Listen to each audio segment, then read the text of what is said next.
Assalamualaikum warahmatullahi wabarakatuh. Sebelumnya, terima kasih untuk waktunya. Di sini kami akan mempresentasikan mengenai hipertensi dari yang telah kami susun oleh kelompok 2. Untuk anggotanya yaitu ada 5 orang. Yang pertama ada Wakardin Nurfal, kemudian Nurul Aziza, kemudian Rifkan Nur Aini, kemudian Salma Fatimah Zahra, dan yang terakhir Regina Gumalangin. Lanjut untuk langsung ke materi yang akan dipaparkan. Yang pertama, pemilihan obat hipertensi pada DM tipe 2. Pada kondisi pasien dengan DM tipe 2, itu pilihan obatnya ada dari golongan inhibitor ACE atau ACI atau angiotensin reseptor blocker atau ARB. Direkomendasikan sebagai terapi lini pertama, terutama jika terdapat albumin urea. Rasio albumin kreatin lebih dari 30 mg. Kemudian contoh ACI-nya adalah enalapril dengan kekuatan sediaan 5-40 mg per hari atau lisinopril 10-40 mg per hari. Untuk golongan ARB, itu obatnya ada losartan dengan kekuatan 50-100 mg per hari atau valsartan dengan kekuatan sediaan 80 hingga 320 mg per hari. Untuk kegunaannya ini mengurangi protein urea, melambatkan progresi gagal ginjal, dan menurunkan risiko kejadian kardiovaskular tanpa signifikan, mempengaruhi kontrol glukosa. Hindari penggunaan ACI jika riwayat angioedema. Ganti dengan ARB jika batuk kering muncul. Next. Untuk pilihan obat hipertensi pada penyakit ginjal kronis, lini pertamanya yaitu ACI, penggunaan obat enalapril dengan kekuatan sediaan 5-40 mg per hari.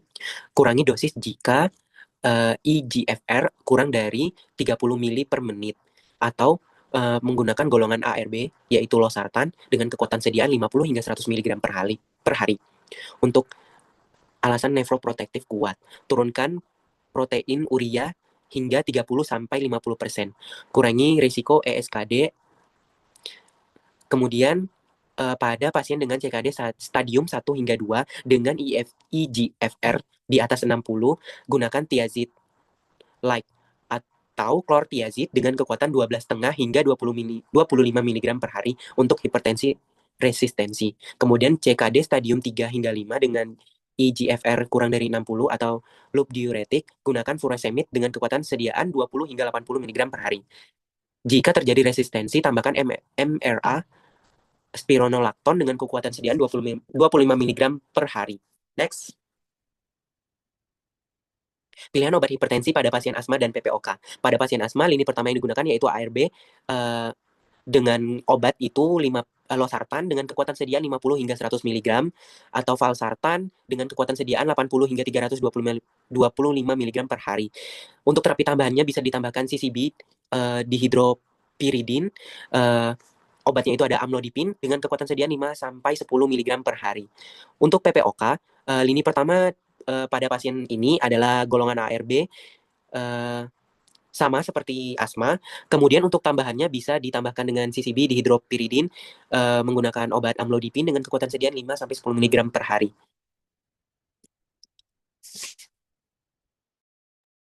Kemudian lanjut untuk pemilihan obat hipertensi pada anak-anak. Nah, pada awalnya untuk pemilihan obat itu harus ada prinsip pemilihan dan pemantauan obat, di mana yang pertama itu harus dipilih obat efisien dengan efek samping minimal, kemudian pemantauan rutinnya harus dilihat mengenai dari monitor tekanan darah, fungsi ginjal, dan elektrolitnya, kemudian mulailah dengan dosis rendah yang disesuaikan berdasarkan respon anak. Nah, untuk anak sendiri yang aman untuk anak itu ada yang pertama itu diuretik thiazide.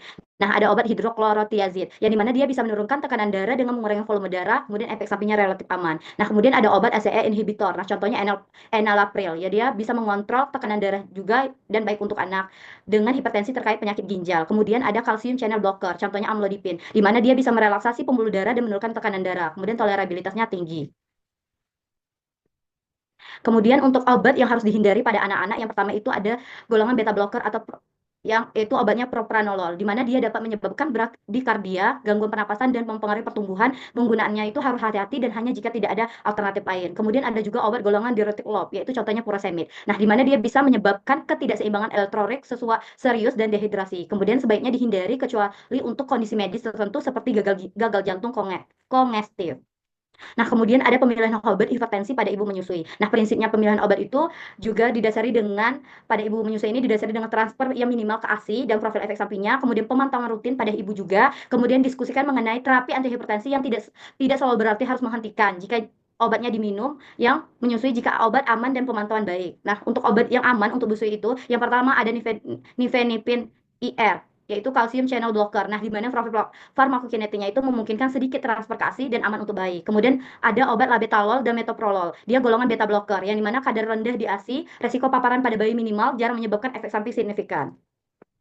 Kemudian ada obat enalapril, golongan ACE inhibitors, yaitu transfer rendah ke ASI. Efek sampingnya jarang terjadi, aman jika bayi tidak prematur dan tanpa gangguan ginjal. Nah, kemudian obat yang harus dihindari pada ibu menyusui yaitu ARBS atau angiotensin reseptor blocker, di mana data terbatas mengenai transfernya ke ASI. Sebaiknya dihindari karena potensi risiko yang belum diketahui. Kemudian ada diuretik, yang dimana dapat menurunkan produksi ASI dan menyebabkan ketidakseimbangan elektrolit pada bayi.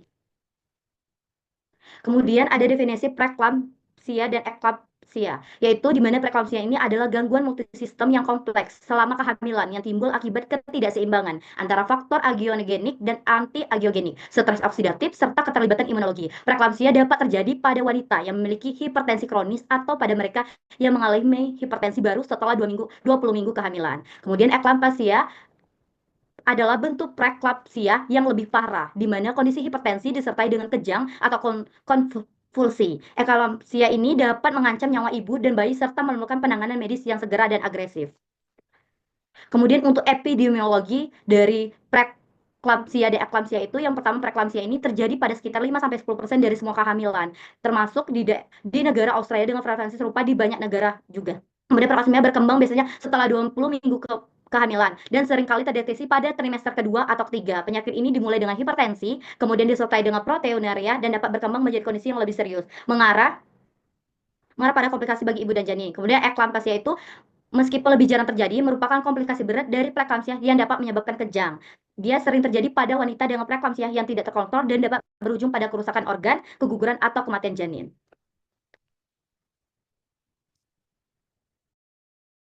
Untuk faktor risikonya itu ada primigravida, primipaternitas, usia, riwayat preeklamsia atau eklamsia, penyakit ginjal yang sudah ada sebelum hamil, hipertensi kronis sebelum hamil, kehamilan ganda atau kembar, obesitas, diabetes mellitus, dan hiperplasentosis. Untuk tanda gejala preeklamsia itu tekanan darah tinggi, protein dalam urin atau proteinuria, edema pada wajah, tangan, atau kaki, sakit kepala berat, gangguan penglihatan, nyeri ulu hati, penambahan berat badan mendadak, penurunan jumlah urin, mual, dan muntah. Untuk gejala eklamsia itu sama seperti preeklamsia, disertai dengan kejang, penurunan kesadaran setelah kejang, dan koma pada kasus berat. Next.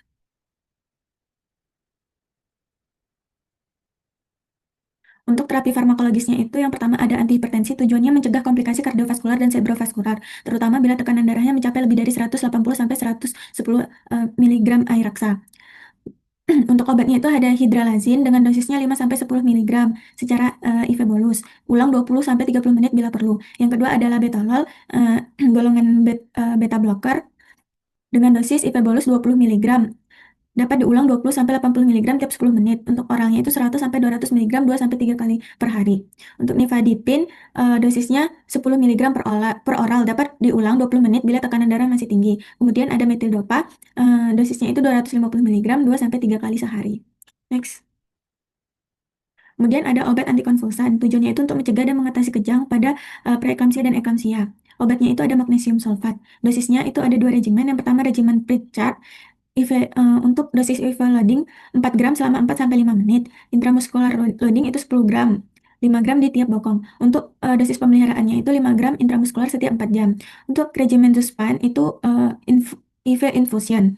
Untuk dosis loadingnya itu 6 gram IV selama 5-10 menit. Untuk dosis pemeliharaannya itu 1-2 gram per jam secara IV. Untuk selanjutnya itu ada kortikosteroid. Ini digunakan hanya pada kehamilan preterm kurang dari 34 minggu untuk mempercepat pematangan paru. Obatnya itu ada betamethasone 12 mg secara intramuskular, 2 dosis dengan interval 24 jam. Untuk yang kedua ada dexamethasone 6 gram secara intravena, 4 dosis dengan interval 12 jam. Terapi tambahan itu ada diazepam, digunakan hanya untuk sedasi, mengurangi kecemasan, bukan sebagai antihipertensi. Kategori D untuk kehamilan digunakan hanya bila manfaat lebih besar dari risiko. Kemudian ada antikoagulan, contohnya aspirin, digunakan bila ada risiko trombosis. Next. Untuk terapi non-farmakologisnya itu pemantauan ketat selama kehamilan, pemeriksaan rutinnya itu ada tekanan darah, kenaikan berat badan, edema, dan pemeriksaan urin untuk proteinuria. Modifikasi gaya hidup seperti istirahat yang cukup, hindari aktivitas berat, posisi left lateral atau miring kiri, membantu meningkatkan perfusi uteroplasenta, menghindari stres dan kelelahan berlebih, dan pola tidur yang teratur. Kemudian ada pengaturan nutrisi, itu konsumsi makanan bergizi seimbang, asupan cairan cukup, menghindari konsumsi garam berlebih, diet kaya sayur, buah, dan protein. Definisi hipertensi emergensi. Hipertensi emergensi adalah hipertensi derajat 3 dengan HMOD akut ditandai dengan tekanan darah lebih dari 180 per 120 mmHg. Hal ini seringkali mengancam jiwa dan memerlukan penanganan segera dan seksama. Untuk menurunkan tekanan darah, biasanya memerlukan obat intravena. Kecepatan peningkatan dan tinggi tekanan darah sama pentingnya dengan nilai absolut tekanan darah dalam menentukan besarnya kerusakan organ. Yang termasuk dalam hipertensi emergensi yaitu hipertensi maligna, hipertensi berat dengan kondisi klinis lain, hipertensi berat mendadak akibat feokromositoma, ibu hamil dengan hipertensi berat, atau preeklamsia.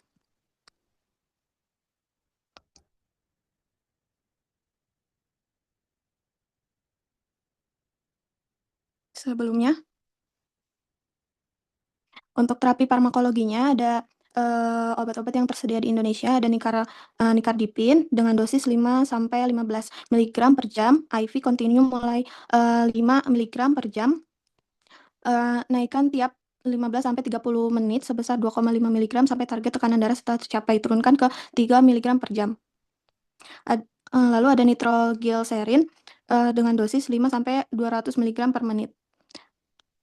Lalu ada klonidin dengan dosis 150-300 mikrogram IV dalam 5-10 menit. Lalu diltiazem dengan dosis 0,25 mg per kilogram IV selama 2 menit, lanjut IP drive 5 mg per jam, 5-15 mg per jam. Lalu untuk kondisi hipertensi yang memerlukan penurunan tekanan darah dengan intravena beserta targetnya. Untuk presentasi klinisnya, hipertensi maligna dengan atau gagal ginjal akut, penata laksanaan lini pertamanya ada nicardipin, hipertensi ensefalopatik, penata laksanaan lini pertamanya ada nicardipin juga.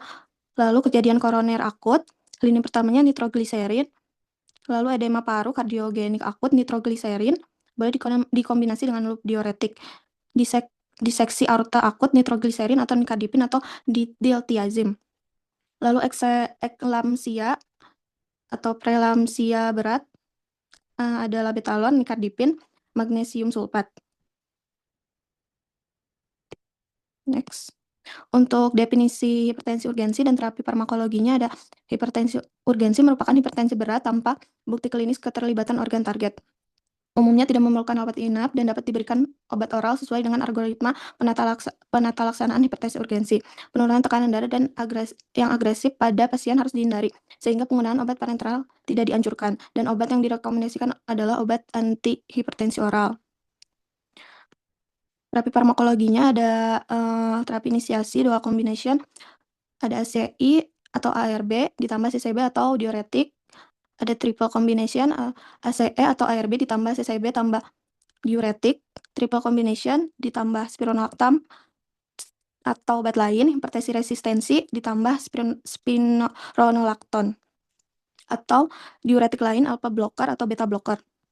Faktor resiko pada hipertensi ini adalah dibagi menjadi faktor risiko yang tidak dapat dimodifikasi dan faktor risiko yang dapat dimodifikasi. Faktor risiko yang dapat dimodifikasi meliputi usia, yang tidak dapat dimodifikasi meliputi usia, jenis kelamin, dan riwayat keluarga. Sedangkan faktor risiko yang dapat dimodifikasi antara lain riwayat merokok, kurangi makan makanan berserat tinggi, diet tinggi garam, kelebihan berat badan, kurang aktivitas fisik, konsumsi alkohol, dislipidemia, dan stres. Beberapa faktor risiko yang dapat dimodifikasi ini merupakan hal yang harus dipantau dan diubah. Kemudian ada sistolik hipertensi. Untuk definisi sistolik hipertensi itu adalah kondisi ketika tekanan darah sistolik itu lebih dari 140 mmHg dengan tekanan darah diastolik 90 mmHg. Untuk epidemiologi ISH paling sering terjadi pada usia lanjut lebih dari 60 tahun dan merupakan bentuk hipertensi yang paling umum pada kelompok lansia. Kejadian ISH meningkat seiring bertambahnya usia akibat penebalan dan kekakuan aorta serta hilangnya elastisitas dinding pembuluh darah. Kondisi ini berhubungan dengan risiko tinggi komplikasi kardiovaskular termasuk stroke, penyakit jantung koroner, gagal jantung, dan penyakit ginjal kronik. Pada populasi muda, ISH jauh lebih jarang dan biasanya memiliki patofisiologi berbeda, yaitu bersifat hiperglikemik yang ditandai dengan peningkatan kiri jantung. Next. Kemudian ada terapi farmakologi, itu ada obat golongan diuretik, ada clortalidon, itu untuk dosisnya 12,5 sampai 25 mg per hari. Amlodipin golongan kalsium atau golongan CTB, dosis 5 sampai 10 mg per hari. Kemudian ada lisinopril, itu golongan ACE inhibitor, dosisnya 10 sampai 40 mg per hari. Losartan itu golongan ARB, dosisnya 50 sampai 100 mg per hari. Untuk atenolol golongan beta blocker, dosisnya 25 sampai 100 mg per hari. Baik, itulah pemaparan dari hasil diskusi dari kelompok kami. Kami mohon maaf apabila ada kesalahan dan kekurangan. Saya akhiri, wabillahi taufiq wal hidayah. Wassalamualaikum warahmatullahi wabarakatuh.